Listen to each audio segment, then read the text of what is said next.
Assalamualaikum dan selamat sejahtera. Izinkan saya perkenalkan diri. Nama saya Nur Bashira binti Basir dan nombor matrik saya ialah 23 DEM 19F1045.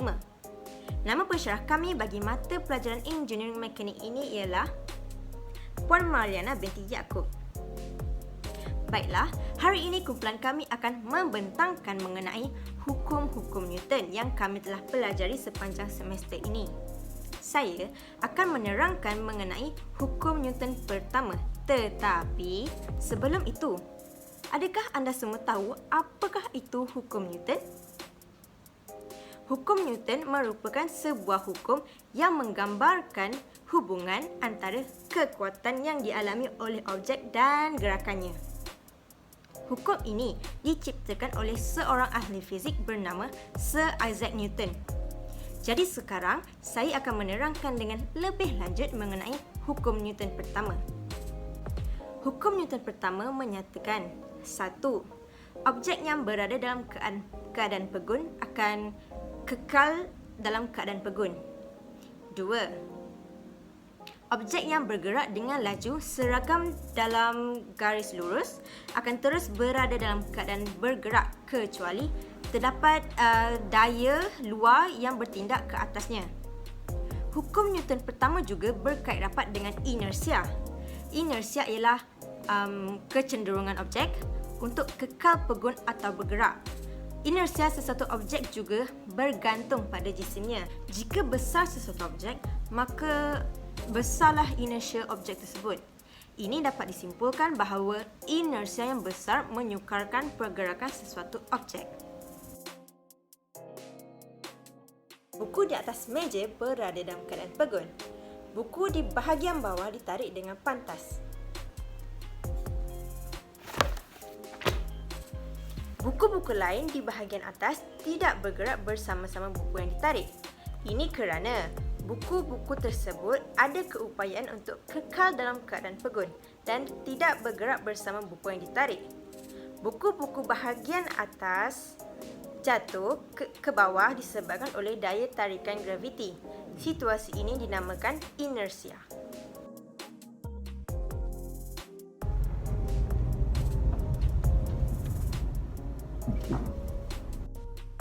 Apabila sebuah kereta berhenti dengan tiba-tiba, penumpang akan bergerak ke hadapan disebabkan oleh inersia. Tali pinggang mengelakkan penumpang terhumban ke hadapan.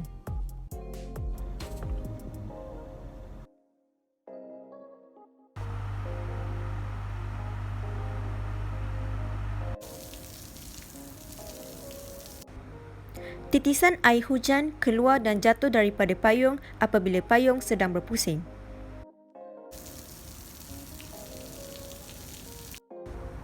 Apabila payung berhenti berpusing secara tiba-tiba, titisan hujan akan terus bergerak ke hadapan disebabkan oleh inersia.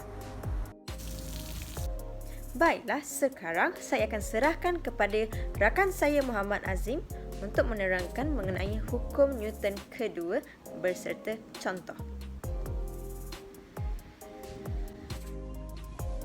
Hai, Assalamualaikum. Nama saya Muhammad Azim bin Syarudin, nombor matrik 23 DEM 19F1047. Okey, hukum Newton kedua menyatakan bahawa kadar perubahan momentum ke atas objek pada arah yang sama dengan arah tindakan. Saya akan menunjukkan contoh yang pertama. Contohnya, seorang lelaki menolak kotak yang berjisim 10 kg ke arah kiri. Ini daya dia. Daya yang bertindak ke arah kiri akan mewujudkan pecutan. Oleh itu, kita menggunakan formula F sama dengan MA.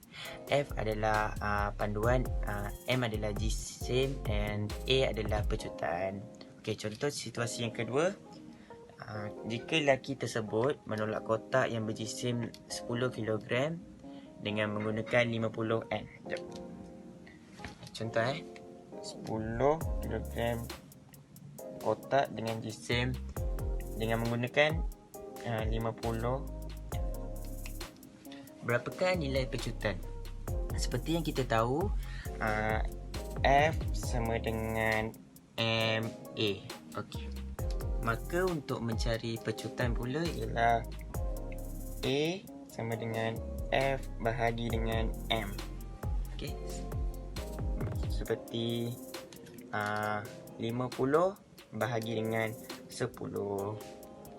Kita akan dapat dengan 5 meter per saat kuasa 2. Itu jawapan sahih saja. Okey. Yes.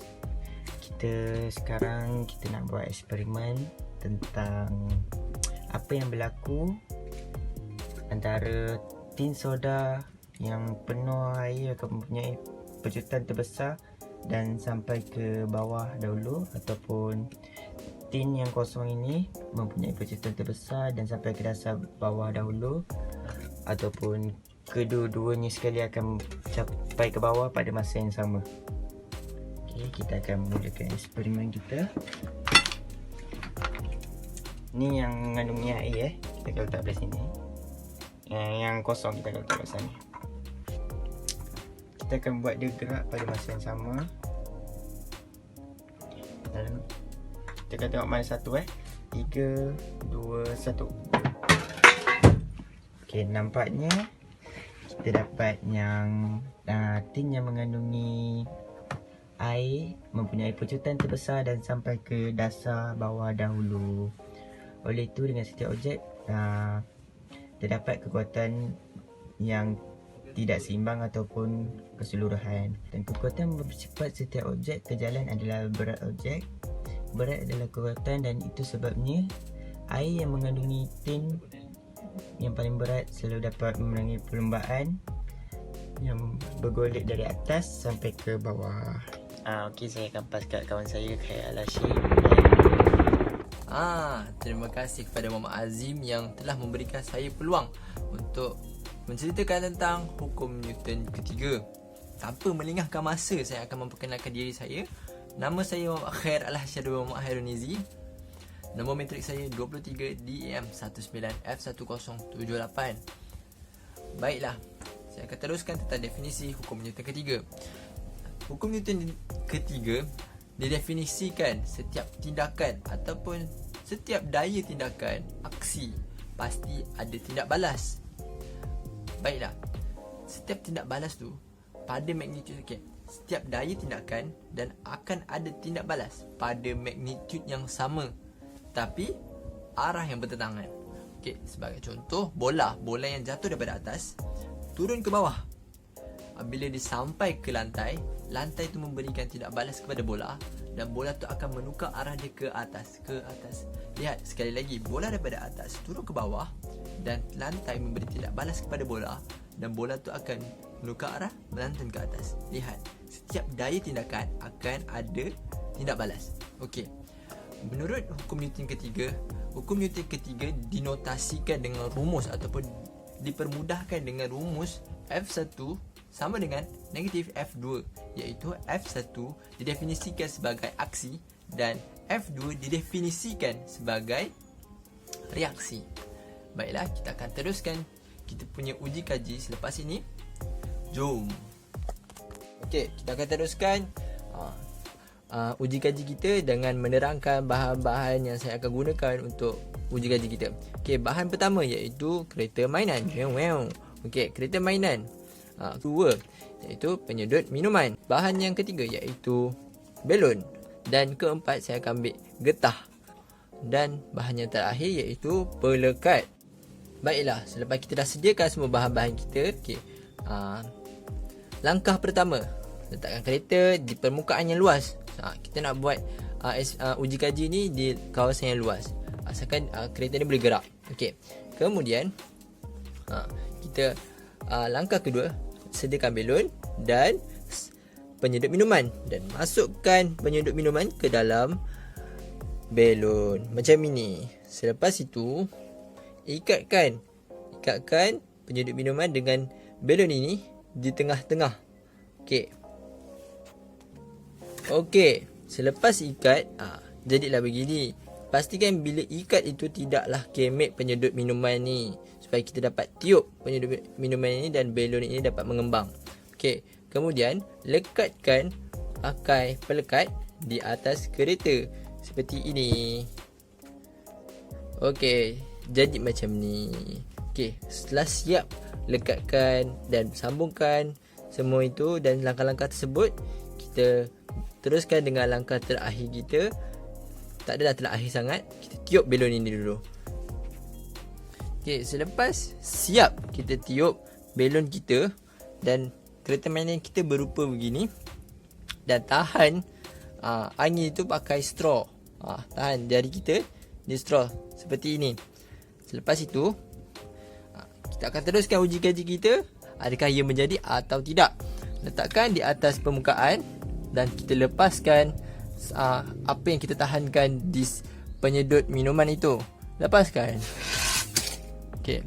Seperti yang didefinisikan tadi, setiap daya tindakan akan ada tindak balas. Lihat, daya tindakan melalui belon ataupun angin, tekanan angin daripada belon menghala ke sana, mengarahkan ke sana, dan tindak balas kepada belon itu adalah pergerakan kereta mainan tersebut menghala ke sana.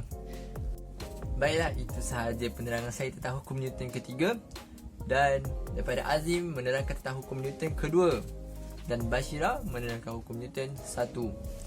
Dan itu sahaja.